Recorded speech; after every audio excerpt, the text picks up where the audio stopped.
તો પ્રધાનમંત્રી નરેન્દ્ર મોદી 2 દિવસ ગુજરાતની મુલાકાતે છે। આજે બનાસકાંઠામાં પ્રધાનમંત્રીની જનસભાઓ છે। વધારે વિગતો મેળવીએ, ત્યાં કેટલો ઉત્સાહ છે તે જોઈએ।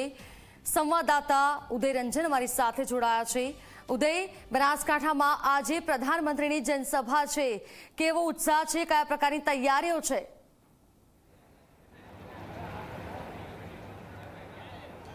જરૂરથી ધરા સૌથી પહેલાં જો આપણે દેખાડી દઈએ સ્ટેજ જ્યાંથી વડાપ્રધાન નરેન્દ્ર મોદી જે છે એ સભાને સંબોધન કરશે, તો અત્યારે તમે જોઈ શકો છો સ્ટેજ જે છે આખું તૈયાર કરી દેવામાં આવ્યું છે। એસપીજીનો કાફલો જે છે સ્ટેજની પાછળની તરફ છે। આખી સુરક્ષાનો વ્યવસ્થા જે છે ઊભી કરી દેવામાં આવેલી છે। લોકલ પોલીસ જે છે બનાસકાંઠા એના દ્વારા પણ અત્યારે આખું બંદોબસ્તનું આયોજન કરી દેવામાં આવ્યું છે। કોઈ પણ પ્રકારની ચૂક ન રહી જાય સુરક્ષામાં, તેને લઈને ધ્યાન રાખવામાં આવેલું છે।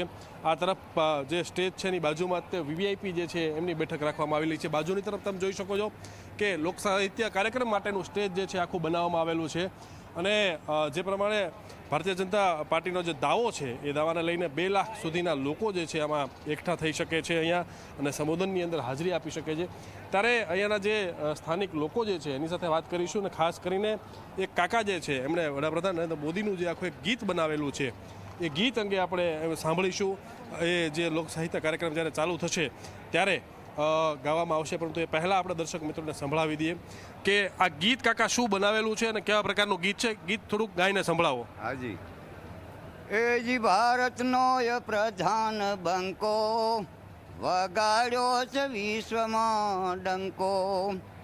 આ વિશ્વમાં ભારત દેહ છે મારો ને ગરવી આ ગુજરાત। વિશ્વમાં ભારત દેહ છે મારો ને ગરવી આ ગુજરાત। એ દામોદરનો ય દીકરો ઈ તો આ નરેન્દ્ર એમનો નામ હીરાબાનો હીરલો હાસો। વિશ્વમાં ય પડે ન પાસો, એ જ હીરાબાનો હીરલો હાસો। વિશ્વમાં ય પડે ન પાસો। હા, સરદારજીનું આ સપનું હતું ને અખંડ ભારતનું જેમ સરદાર કેરું।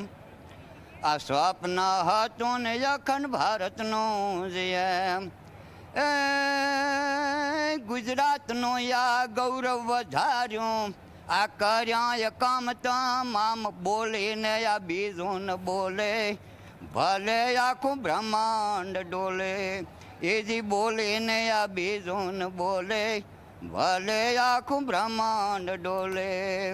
કાકા, ક્યાંથી ગીત લખવાની પ્રેરણા તમને મળી અને ક્યાં ગાવાના છો અત્યારે? તમારો પરિચય આપશો થોડોક? આમ તો મારો વ્યવસાય છે, અમે બારોટ છીએ, એટલે ગીત બનાવવા, ગાવા, ગૌરાવવા એ અમારો વ્યવસાય છે। અને હું વડગામડા થરાદ તાલુકાનું ગામ છે જ્યાં રહું છું। મારું નામ ગગજીભાઈ બારોટ છે। અને મને આ સાહેબના કાર્યોથી અને મારા ઘરે જ્યારે પોતે મુખ્યમંત્રી હતા ત્યારે 30,000નો જે સ્વાસ્થ્ય વીમો હતો એમાંથી મારા ઘરના માણસોને લાભ મળ્યો, અને એ માટે કરી અને તે દીથી મેં આ પ્રેરણા લીધી છે, અને તેથી સમયથી હું આ કાર્ય કરું છું।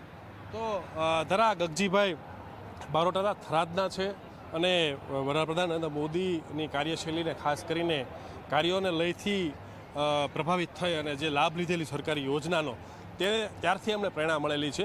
આ બેઠક વ્યવસ્થા આપણે જોઈ શકીએ છીએ અત્યારે તો હાલ ખાલી છે વીવીઆઈપી માટેની, પરંતુ ધીમે ધીમે પાછળની તરફના દ્રશ્યો દેખાડીશું। અમિતે કહીશ કે પબ્લિક જે છે ધીમે ધીમે હવે અંદર પ્રવેશી રહી છે, અને બેઠક વ્યવસ્થા જે આખી ઊભી કરવામાં આવેલી છે ત્યાં ધીમે ધીમે ગોઠવાઈ રહ્યા છે। ખાસ કરીને ઉનાળાનો સમય છે ધરા, ત્યારે સફેદ કલરના ડોમ બનાવવામાં આવેલું છે। પંખા જે છે બધી જગ્યાએ મૂકવામાં આવેલા છે, સાથે તે પાણીના ફુવારા જે છે પણ થઈ રહ્યા છે, એટલે કે જે વ્યક્તિઓ સભામાં આવશે અને એમને ક્યાંય ગરમીનો અહેસાસ ન થાય એ માટેથી આખી વ્યવસ્થા જે છે અહીંયા ઊભી કરવામાં આવેલી છે। અને 3 વાગ્યાની આસપાસ જે વડાપ્રધાન નરેન્દ્ર મોદી આવશે અને જનસભા જે છે સંબોધશે। ધરા, બિલકુલ.